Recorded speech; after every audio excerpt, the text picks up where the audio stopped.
What's going on, everybody? Here we are with our first Diablo 3 video talking about everything that you need to know for Season 28. Now, there are some specific class changes, which I will briefly go over, but what this video is supposed to be for is your unique Season 28 bonuses, like the Altar of Rites, the Primordial Ashes, and basically everything to do with the new leveling process, because it's completely different. There'll be more videos to come. Let's get into it. So as you can see behind me, I did do a full leveling process with the most realistic expectations on a hardcore seasonal here, 1 to 70. I've also gone ahead and tested a bunch with the new seasonal characters, non-hardcore, so I can mess around a little bit. And I got to know the Altar of Rites quite intimately here, as well as a lot of unique mechanics that you're going to want to keep in mind. Now, most of this video is going to be talking about the Altar of Rites because that's really the unique mechanic in this season. So if we hop over to Act 1, we are going to find the Ancient Altar here in the corner. Now, it's a little bit difficult to find if you guys don't know what you're looking for, but you're going to head a little bit west from New Tristram here, and you're going to head over to the Altar of Rites. It's going to be looking like this, and you're going to find this screen right behind me, which has everything to do with basically this new season. So I'm gonna move myself over here so you guys can go ahead and check this out, and we'll talk about it a little bit here. So as I mentioned, I'll pull up the PTR notes so you can get a full list of what we need to upgrade this. But basically, what you're gonna find with this is each one of these nodes are interconnected, and each one of these nodes are going to give you game-changing bonuses. This is one of the most insane seasons out there, and it really does just do crazy things. For example here, this first offering will double your kill streak timer, and your reward bonuses are doubled, which means farming in, for example, Temple is going to be massively increased because your reward bonuses are doubled, and it's one of the best ways to level. But check this out, guys. If you get the second one, which we'll talk more in future videos about, items have no level requirement. You can get this as soon as level 18, which is absolutely absurd. Actually, you could get it technically even sooner if you get luckier. And that means you can instantly craft level 70 weapons, which makes every casual player is going to have a blast with this, because you can instantly get to 70 without having a power level or anything like that. These two are obviously going to be the most important ones for your first 1 to 70. But as you start getting down below, you have Fool's Reflection just literally exist permanently, 200 base damage, 25% missile reduction, 25% movement speed, and as soon as you get down to really low, or down really low here, you have to start to have like 15% damage. We just auto salvage, auto get additional progress orbs, just massively increased damage. This is a massive tool for you guys to use. Now, hopping over to the PTR notes here, we can just go over basically every one of these bonuses. I'm going to go ahead and skim through some of them because I want to give you guys the most important ones that you need to know. But obviously, you can actually skip through these, and I will have a future video on what I believe the most optimal path will be for people who are taking the cash and not, which again is another thing that I have to explain. There's so many parts to this season that when you start to try to go ahead and do the most efficient route, it's not necessarily need to know, because you don't really mess up your account. We're talking about min-maxing things, so it's not super important for those of you that are more casual players. However, there are a few things that are super important for everyone, and that is things like the kill streak timer doubled, like I mentioned. Items have no level requirement. These are arguably the two most important ones when you start out your season, because this is going to make your leveling process extremely easy. Of course, the pools of reflection, I believe the math is like something like 41% because it's not calculated correctly, which is 41% extra XP, which is massive for Paragon grinding once you get to level 70, and I'll explain that a little bit later. We have damage, we have 25% movement speed, that's a big one. Another big one is going to be 10% extra elemental skill damage, 10% damage. This one's a really interesting one. We have critical hits grant resource. This is really nice for some builds. Double bounty cash drops, or bounty caches that drop from completing bounties, so basically double bounties. That's a huge one for getting you up and running. Progress orbs are automatically picked up, 15% damage. CC immunity, pets pick up stuff, elite packs drop 1 additional orb. When you get down to the bottom, you start to see some really insane things. For example, pets pick up and salvage common, magic, and rare items. You just don't ever have to salvage anything unless it's legendary or set item, which is crazy. I know, I'm very excited about this. It's a very exciting season, guys. But common magic and rare items automatically salvaged. That's crazy. Then we enter the other portion of the altar, which is the potion effects. Now, if we pop back over to game, what this will be is these bottom three right here, the potions. This basically gives you another bonus to your potion when you drink it. You have 3 different bonuses. The first one's going to randomly apply a rune circle on the ground of 3 options: 1, increased damage; 2, cooldown reduction; and 3, resource cost reduction. The second potion is going to give you 25% less damage taken, or they deal less damage, 25% less damage that the enemies deal within 25 yards, so not quite damage reduction. Then we have this one, which is really crazy and can definitely change the entire landscape of the end game, because this is going to be adding another RNG effect, and you're going to want to pop potions basically all the time, because you can potentially pop like a conduit shrine, for example, or a conduit, effect. But basically, when you drink a potion, you get a random shrine or pylon effect, which is massively game changing as well. Now, what you need to know about these is that each one of them, as you go through the levels, you're going to find that they're increasing in cost, which is why you're going to want to follow an optimal path if possible. Now, for the casual player, what you're going to want to do is, again, pick up the first 2, which is going to be the kill streak reduction or kill streak increase and the level reduction, where you don't need any sort of level requirement for any weapons. After that, you can start kind of basically going wherever you want. Again, if you're a casual player, it's not a big deal, but I recommend movement speed and then going down the middle and then trying to head for this additional progress orb. That's going to really massively decrease your greater rift grind in terms of speed, which is a big deal for XP grinding and gem upgrading and things like that. But as you go through, you can see the first cost is 10 reusable parts. The second cost is a flawless diamond, 15 arcane dust, 20 reusable parts. I'm not going to go through all of this because it's right here. I will leave a link to all this in the description down below, by the way. But as you go, you can start to see like Reaper's Wraps is one. You have to sacrifice this to get the bonuses. Later on, 1300 blood shards, which means you're going to need to go ahead and get the greater rift level up so you can get that many. Petrified Scream. This is one thing that you really want to make sure you know, is that's a challenge rift cache, which means that if you use your challenge rift cache, then you're not going to be able to consume it for this upgrade. Now, this only matters because the season starts on Friday. This only matters to the hardcore grinders because the challenge rift will reset at the beginning of the week, which means that you can get it after for the first couple days of playing again. So do you want to claim your challenge rift cache and then go ahead and use all those materials to really level yourself even faster towards that level 70 no cap weapon in the seal?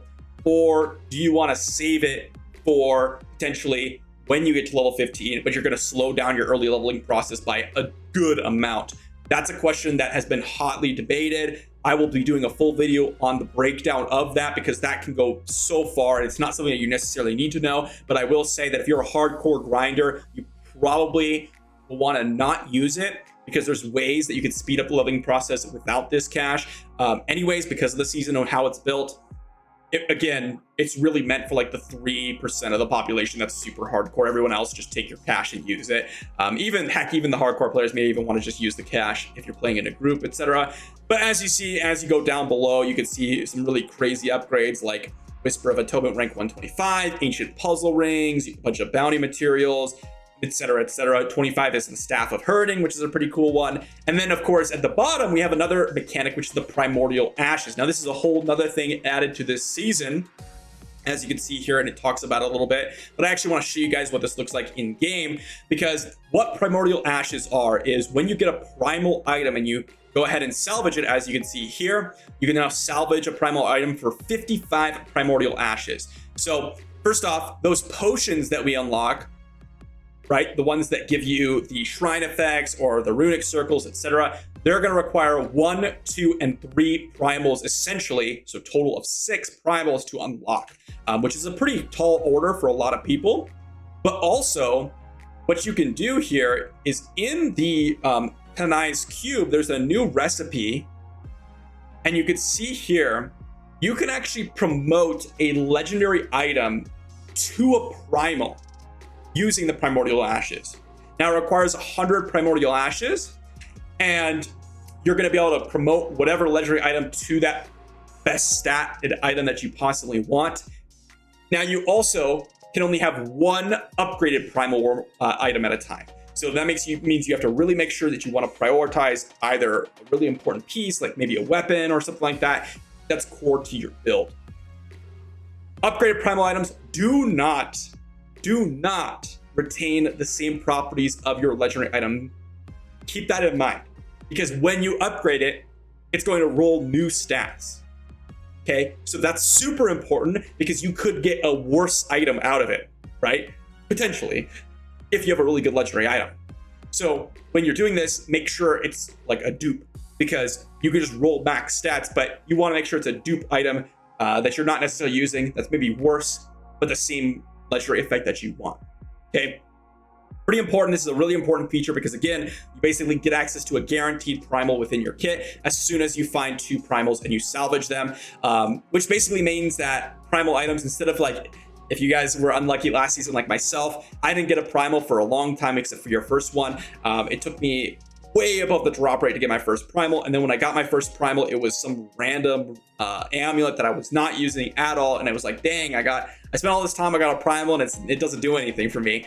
This is one way that you could actually access additional stats just from dropping any primal item in the game, which is a pretty awesome feature. Okay, also, if you guys care about it, if you unlock all the seals, which is like this whole altar, you're going to be able to access these new kind of wings, which is pretty cool. So this is going to go ahead and give you these like demonic looking wings, which is cool if you guys care about that. And then the other things that we have to go over real quickly here are going to be the item changes and skill changes. Now, I'm not going to go super in depth in this. I'm going to give you guys the basic rundown. If you guys play these classes, I personally don't really play monk, or haven't really played a bunch of monk. It's just not something that I really enjoy. I'll probably play more of it.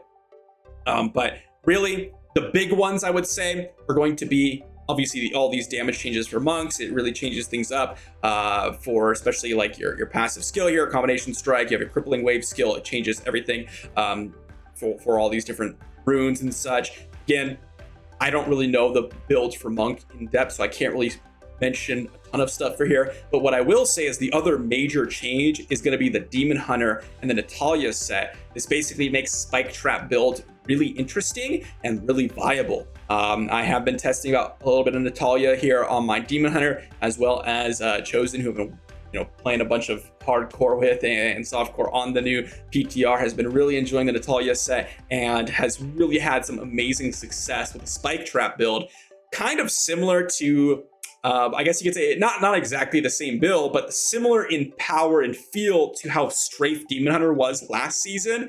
I felt like I could never keep up with a Spike Trap build as a Necro. I was not fast enough early on in the game. Maybe later on I would have gotten that level, but obviously the first like 10 hours or so, I just could not keep up with this build. It was so fast. So you can go ahead and combo with a lot of movement speed. It's really, really amazing, really fun. So I definitely, if you guys are interested in Demon Hunter and you guys like that fast paced style, fast farming, definitely recommend you guys checking out Natalia's. Again, this requires its own video explaining the intricacies of this set.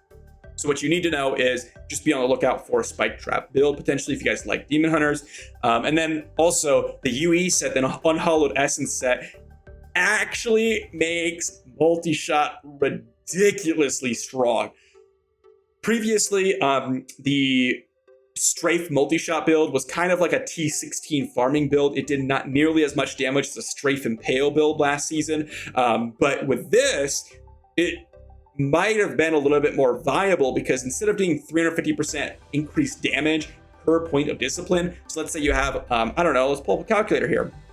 Let's say you have 100 discipline, instead of dealing, 350%, like 35,000% increased damage, now you're dealing 1,700% increased damage, which puts you at 170,000 increased damage, which is pretty insane, guys. Definitely want to check out both Unhallowed Essence and the Natalia set. Both are really solid. And also we have some 6-piece bonus sets and 4-piece bonus sets for the monk. Again, can't really comment too much on this because I don't really play a ton of monks. I can't really say, but it does look like you're increasing the damage by quite a bit. And also goes ahead and uses less spirit, so maybe the Raiment of 1,000 Storms maybe has a little bit more combo potential because you're not using as much resource.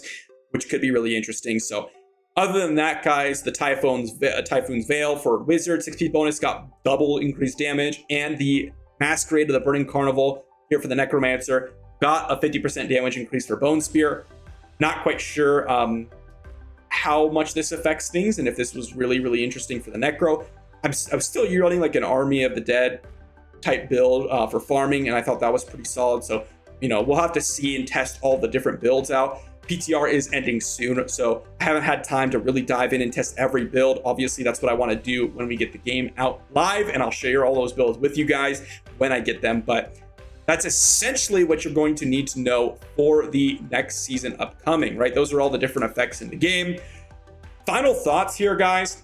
First things first, leveling experience in this season. If you guys hate the leveling experience and you think it's kind of boring or whatever, this makes it really fun. Makes it not boring at all, really fun. Again, you have no level requirement on your items once you reach that specific bonus. For example, if I look here, required level 1 for every item right there, right? Again, the item I have on required level 1, and it's level 70 axe here, which is absolutely crazy. Really powerful stuff going on here, which makes everything really fun for the casual player. Not only that, but also if you're looking to have a season where you're just absolutely the most broken and fastest progress you've ever made in any season ever, for the most part, I believe that this season is going to do that for you. Why? Well, because you're just going to get a massive and permanent increased experience gain. But not only that, but you're also going to get all these different buffs that just percentage increase your damage. And more importantly than that, give you tons of quality of life things that you may not even realize that you want. Like auto salvaging, definitely going to want to take advantage of this. I played a lot, again, in softcore here, testing out all these things so I can just mess around. But it's been really nice. In hardcore, it's been really nice as well, because the leveling process before you get your cheat death isn't as stressful. Like if you make a mistake, obviously you're dead. All right, it's pretty hard stakes, but I was able to level 1 to 70 here pretty easily, and I didn't feel like it was that intensive of a process compared to what it was before. So again, this is the season to go just have a fun time with being absolutely broken. That's just the beauty of this season.